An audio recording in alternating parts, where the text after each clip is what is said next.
Friends, welcome to my channel. ಇವತ್ತು ನುಗ್ಗೆ ಸೊಪ್ಪು ಮತ್ತು ಮೊಟ್ಟೆ ಪಲ್ಯ ಮಾಡ್ತಾಯಿದ್ದೀನಿ. ಕಾಂಬಿನೇಷನ್ ಆಗಿ ತುಂಬ ರುಚಿಯಾಗಿ ಟೇಸ್ಟಿಯಾಗಿ ಮಾಡ್ಬೋದು. ಬನ್ನಿ ಹೇಗೆ ಮಾಡೋದು ಅಂತ ತೋರಿಸ್ತೀನಿ. ಈರುಳ್ಳಿ ತೊಗೊಂಡಿದ್ದೀನಿ, 2 ಸಣ್ಣದಾಗಿ ಕಟ್ ಮಾಡ್ಕೋಬೇಕು.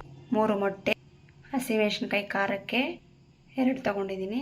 3 ಸ್ಪೂನ್ ಎಣ್ಣೆ, ರುಚಿಗೆ ತಕ್ಕಷ್ಟು ಉಪ್ಪು, 2 ಸ್ಪೂನ್ ಆಗೋಷ್ಟು ಧನಿಯಾ ಪೌಡರು, ಬಿಡಿಸಿಟ್ಟಿರೋಂಥ ನುಗ್ಗೆ ಸೊಪ್ಪು. ಬನ್ನಿ ಹೇಗೆ ಮಾಡೋದು ಅಂತ ತೋರಿಸ್ತೀನಿ. ಒಂದು ಪ್ಯಾನ್ಗೆ 2 ರಿಂದ 3 ಸ್ಪೂನ್ ಆಗೋಷ್ಟು ಎಣ್ಣೆ ಸೇರಿಸ್ತಾ ಇದ್ದೀನಿ. ಈಗ ಖಾರಕ್ಕೆ ಹಸಿಮೆಣಸಿನಕಾಯಿ ಸೇರಿಸ್ತಾ ಇದ್ದೀನಿ, ಫ್ರೈ ಮಾಡ್ಕೋಬೇಕು.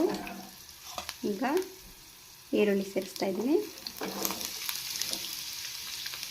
ಈರುಳ್ಳಿ ಗೋಲ್ಡನ್ ಕಲರ್ ಬರೋವರೆಗೂ ಚೆನ್ನಾಗಿ ಫ್ರೈ ಮಾಡ್ಕೋಬೇಕು.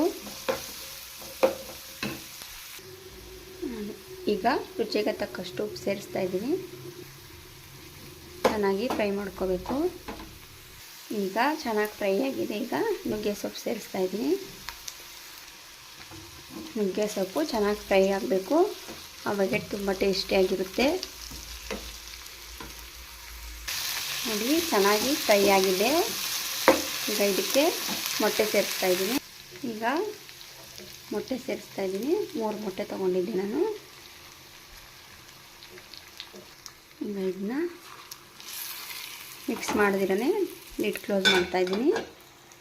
ಈಗ ಈ ರೀತಿ ಮಿಕ್ಸ್ ಮಾಡ್ಕೋಬೇಕು.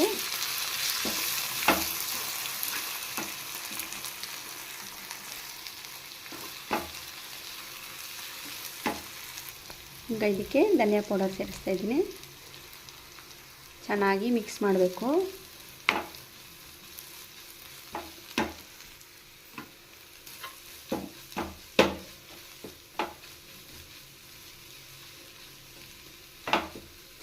ಮೊಟ್ಟೆ ಪಲ್ಯ ಯಾವ ರೀತಿ ಮಾಡಿದ್ರೂ ಚೆನ್ನಾಗಿರುತ್ತೆ.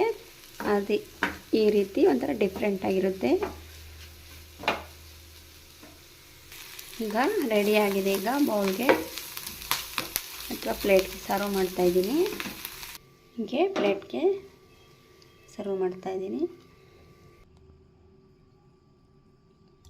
ನೋಡಿದ್ರಲ್ಲ ಫ್ರೆಂಡ್ಸ್, ಡಿಫ್ರೆಂಟಾಗಿ ಈ ರೀತಿ ಮಾಡ್ಕೊತೀನಿ. ತುಂಬ ರುಚಿಯಾಗಿರುತ್ತೆ.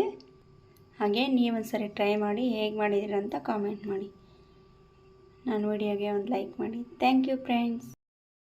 ಮೊಟ್ಟೆ ತೊಗೊಂಡಿದ್ದೀನಿ, 2 ಈರುಳ್ಳಿ ಸಣ್ಣದಾಗಿ ಕಟ್ ಮಾಡಿರೋವಂಥದ್ದು, ಖಾರಕ್ಕೆ 2 ಹಸಿಮೆಣಸಿನಕಾಯಿ, 1 ಸ್ಪೂನ್ ಧನಿಯಾ ಪೌಡರು, 3 ಸ್ಪೂನ್ ಆಗುವಷ್ಟು ಎಣ್ಣೆ, ರುಚಿಗೆ ತಕ್ಕಷ್ಟು ಉಪ್ಪು ಮತ್ತು ಬಿಡಿಸಿರೋವಂಥ ನುಗ್ಗೆ ಸೊಪ್ಪು. ಈಗ ಮಾಡುವ ವಿಧಾನ ತೋರಿಸ್ತೀನಿ, ಬನ್ನಿ.